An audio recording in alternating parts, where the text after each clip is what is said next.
Hi there, so this video today I'm doing because a friend asked me to recommend some books for him basically and give you some reading material, and I thought it might be interesting to know what I've read and what I've enjoyed and what has helped inspire me and influence me on other reading materials and other music really.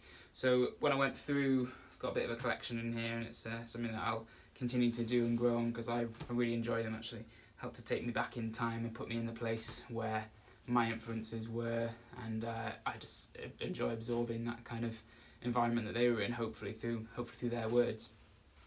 What I was surprised about when I picked out these top 5, I've got some other ones as well that I'll just give you a little bit about because I couldn't pick out all my favourite ones, but I just thought I'd do 5. They're all a bit late, or most of them are a bit later than I thought they would be. It's mostly like 60s and 70s really, when these guys were most prevalent.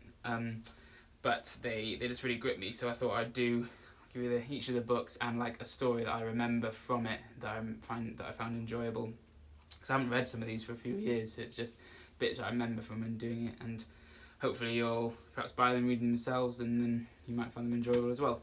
But so we'll start with the first one is Fred Astaire biography. And this one was written in 1959, which I thought was really cool because he actually continued to do stuff after that. He lived until the 80s, I think it was 87 he died, so he lived later than that. But it's written in his own words, and he's a well-known legend of stage and screen.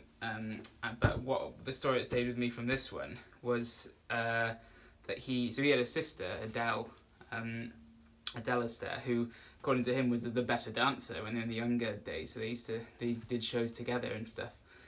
But he was one that stuck with it and then became the amazing Fred Astaire, really. But a story that stayed with me, I just thought was cool and puts it in the time. So he was in vaudeville circuits, and then he got kind of put into more plays and musicals. And he travelled from New York over to London in May of 1923, I think. So he was like 24 years old this time. But the crossing took nearly a week to get across the ocean. I just thought that was, I don't know why it stayed with me, but I think that's really cool, the idea of 24-year-old Fred Astaire. You know, that they've already made it big if they're coming to do the show in London in 1923. But I just like the idea of them stuck on this ship, you know, taking a week to make that journey to do these performances. There's some amazing stories in that, and I'm a big fan of Fred Astaire stuff anyway. But that one stayed with me for some reason, alongside his other amazing stuff. The next one is, so I'll put a list to all these books in the description under these as well, so you can hopefully find them if you want to read them yourself. The next one is book called Hal Blaine and the Wrecking Crew. Now, Hal Blaine and the Wrecking Crew are pretty well known anyway, because they were like the ones that did most of the recording in the 60s and 70s. Basically, they were the young, like, hip rock and rollers that could play rock and roll, and they were doing films and recordings and all sorts that the older guys couldn't do, and they kind of thought rock and roll was going to be a bit of a fad, and they weren't going to be involved in it. And these guys just started clearing up basically, and were amazing musicians in their own right, made it through. And this is a great piece of his time doing all this, and he's one of the world's most recorded drummers, playing on all these records, and he's had all the money and lost all the money as well. It's a great thing. But a story from this that stayed with me was his the way he supposedly came up with the name The Wrecking Crew. And they were hired, it was in the 60s, and I think it was the film Herbie the Love Bug, but they were hired by Disney they had to put on the music for like a rock and roll scene. It's just a chase scene. They wanted some rock and roll music. And how I described it was the Blue Blazers, these guys that were in the orchestra employed by Disney to do all the music. They were put on a break, and they came in as a group of musicians, the young guys, and they were just wearing jeans and, you know, Levi's and like the kind of casual stuff compared to these guys in the Blazers. And the producer of the session supposedly kind of talked down to them and said, okay guys, you know, thanks for coming in. So what we're going to do, we've got this rock and roll music scene here to go with the scene in the film, and we've got all afternoon, so we'll just take it easy. But we're gonna here's your lead sheets, because he didn't really expect them to be able to read, but like he had sheets for them. And he's like, so we're gonna try it, and we'll put it down, and then if we don't get it, it's okay. We'll have another go, and we'll do it again. And then supposedly the engineer then pressed record, and they sorted out the tempo, and the producer expected them to try it slower, just to try and get the feel for it. But they did it at the right tempo, and apparently the wrecking crew just nailed it, like recorded it straight away, and the producer engineer were like, wow, that was amazing, and suddenly they'd massively gone up in their expectation, and they just did another pass or two, and they had the recording, you know, so they'd done it in an hour from setting up or whatever, compared to the whole afternoon they had scheduled. And Howard Blaine supposedly heard them, one of the violinists, the Blue Blazer violinists, saying like, oh, these guys are going to wreck the industry. So they decided to call themselves a wrecking crew. And it's got some other great stories in it as well, but that's Howard Blaine, great book in that one.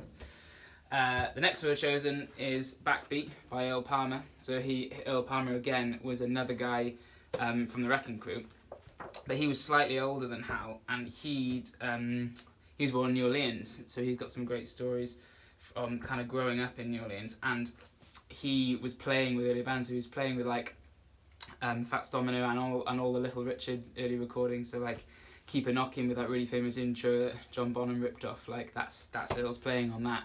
And he's kind of credited for being one of the first guys to regularly record like the backbeat, so it was kind of used even in the 30s, like swing stuff, you had a backbeat, but it was only on the last chorus, and that he's credited with being someone that played it all the way through on all the songs. There's another book I'll say after that kind of traces the history of the backbeat, but he features in that prominently. And a great story from him that stayed with me is that he recorded on all these amazing records. If you can look up Hal Blaine and Earl Palmer, and the list of stuff they've recorded on is just ridiculous. But he kind of retired later in life, was playing less, and I think in the 80s or 90s he was hired to come and play with some like guys in their 20s who wanted to have, you know, the history of, wow, we got Earl Palmer just like doing a guest spot. I think he was in like a music video, just wanted to have him there as like, because they knew who he was.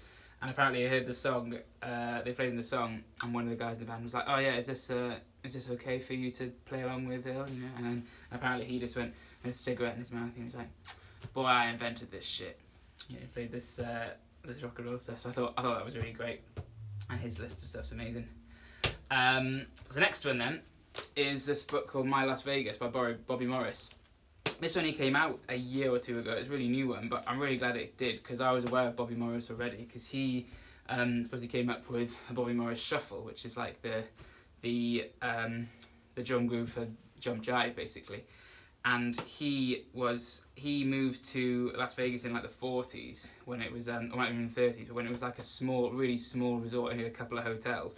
And he basically moved up through the ranks of these hotels playing in the bands until he was playing in all the main hotels, and he had a good gig, and he knew all the players, and he was a great player, and he was like he ended up having an agency later on, but he did amazing things with amazing people all over the world, and even ended up MDing Elvis's comeback show. So like he grew to many heights. But one of my favourite stories about Bobby that stayed with me from this book was him. So he was the relief band to various other bands, so because they had music on 24/7, and they'd either have revolving stages or they'd have to change instruments and do it, but bands would do 50-50 each, so either half hour each and swap, or like 45 each or an hour each, and there'd be relief bands, so you'd swap around, and so everyone wasn't playing constantly, but there's constant music. And he had his own trio, was on good money for the day, and was a good guy, and he was playing the other side to Louis Prima, who was a name already from New Orleans, but it hadn't become the massive star that he would become yet. And supposedly Sam Bratera, the saxophonist, knew Bobby anyway, and he was like, Bobby, you know, Louis wants to talk to you about maybe coming to play with him. And Bobby was like, nah, I don't want to do it. You know, I don't want to go on the road. I've got a good gig here. I'm on good money. But he managed to go and convince him to have a chat with Louis. And basically, Louis offered him like double the money because they weren't happy with his current drummer, who I can't remember the current drummer's name, but like he's not a well-known guy. And he was playing. They were playing the same music as shuffle stuff, but he was playing all the stuff like hand to hand. So all the and it just wasn't quite the same. Wasn't nailing it. You know, the band wasn't really popular, and like I think that down to this feel, supposedly. So after Louis offered him the job for double the money, Bobby said he took it, but he said, "But I want to try a few things with the band. I've got some ideas for the rhythm section." You know, so supposedly as the story goes, is he met up with Louis and the bass player and the keys player, and said, "Right, bass player walking in 4, and the piano player, if you can play quavers with an R&B and an offbeat, ding, ding, ding, ding, ding, ding. That's your feel. And then he supposedly came up with the Bobby Morris shuffle, which is a light feathering in the bass drum forward to the floor, and then a shuffle all the way through in the left hand, and the right hand playing a swing pattern, but with a backbeat in it. So the backbeat's not on the snare, it was just in the hi-hat. And it's this really, I love playing it, I play it all the time, it's an amazing groove.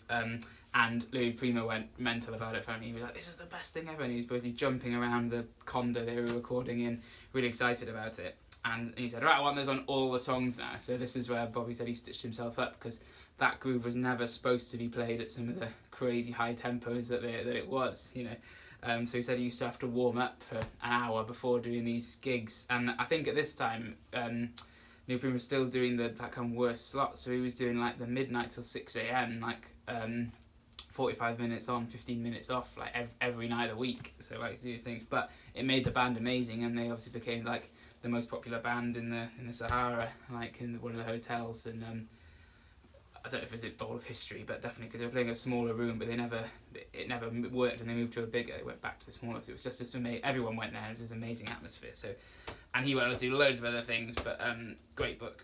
I mean, all these books are great. And then the final one I'm going to do is a Gene Krupa biography, which he's one of my favourite. I'm not sure he's one of my favourite drummers, but he's a big influence on me, and there's loads of drummers that I like of the era, but he's one of my favourites. And my favourite story about Gene probably in this is the famous, there's a concert that Benny Goodman did in 1938, the famous Carnegie Hall concert in January, and it was kind of famous for a couple of reasons. It was the first kind of sit down watching jazz gig that was allowed to happen, because like rock and roll wasn't given the prominence that it should have had when for some of these films I thought it was going to be a fad and it was like simple music. Same was sort of like early jazz and swing, basically. Like it didn't have the persona that classical music has and how the highbrowness. So it wasn't considered as city music. It was it was dancing music, and it was an intelligent music, if you will. So, but they managed to get this slot in Carnegie Hall, which is a famous classical music hall, and they didn't know how it was going to be, but it was it basically sold out, and there was a queue around the block to try and get into this concert. So it was super popular, and it was cool because it was recorded. It wasn't supposed to be recorded to be sold, but it was recorded just for record keeping sake, I guess. And then there was just one mic placed above the band on the stage, and the sound it gets is amazing for this one mic. And you get a lot of drums in it, maybe because the drums were louder or probably placed a bit nearer the drums, but it's actually quite a balanced sound, because Benny Goodman found it like 30 years later and then released it, so it's a cool, great little times capsule. But the funny thing about it is, so Benny Goodman and Gene Krupa were kind of feuding at this time, and Gene actually left, I think it was within 6 weeks of this concert, he'd left, and then he started his own band, because basically Gene was getting too popular. Like, he was getting more popular than Benny Goodman was, even though it's Benny Goodman's band. And you can listen to, it's mentioned in this book, this story, but you can also listen to the recording. It's the first song on the album, and it's called Don't Be That Way. And it's got a drum break about 2/3 of the way through. That on the record is nice, but it's quite tame. And on this live recording, Gene does this outrageous fill that's like, it's relatively simple, but it's just very fast and like very exciting. And you hear the crowd will go like, whoa, on the record. It comes across really clearly, and I just think it's really funny because you can imagine, you can almost feel like Benny Goodman just like seething a bit. They're only 2/3 of the way through their first song, and Gene's already winning. He's more popular than Benny Goodman, so they're great story. And there's loads. Gene had a great life anyway, and I saw his grave when we were out in America a couple of years ago, and it's a great guy. So that's those top 5 books that I've enjoyed the most of the last couple of years. I'll put a link below. I'll do a quick list through some of these other honourable mentions, if you will, that other books I get. So this is a Daniel Glass and Zorro book that came out a few years ago. It's just like, it's a bit more of a geeky one really, but it's interviews with famous drummers tracing the history of the backbeat, basically. It's kind of a bit misleading, that title, I think, of the roots of rock drumming, because it's actually like the history of the backbeat, but maybe that's harder to understand. So it's had interviews with Hal and Earl Palmer in it, I believe, and that influenced me trying to get other stuff. But that's a great book if you're interested in that. There's this Ed Shaughnessy one, who was a drummer on the Tonight Show, and he's just a great drummer. He's really famous to look on YouTube, the battles with Buddy Rich and stuff, and he's just like an all-round really nice guy. but great story as well. So that one. Rifftide, which was the Papa Joe Jones book.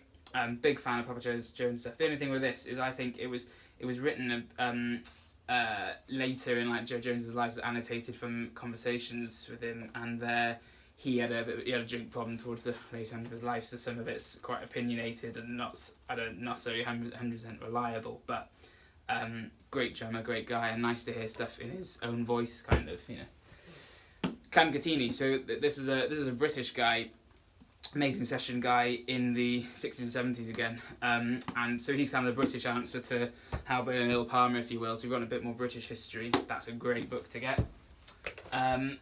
A Louis Prima book called Old Black Magic.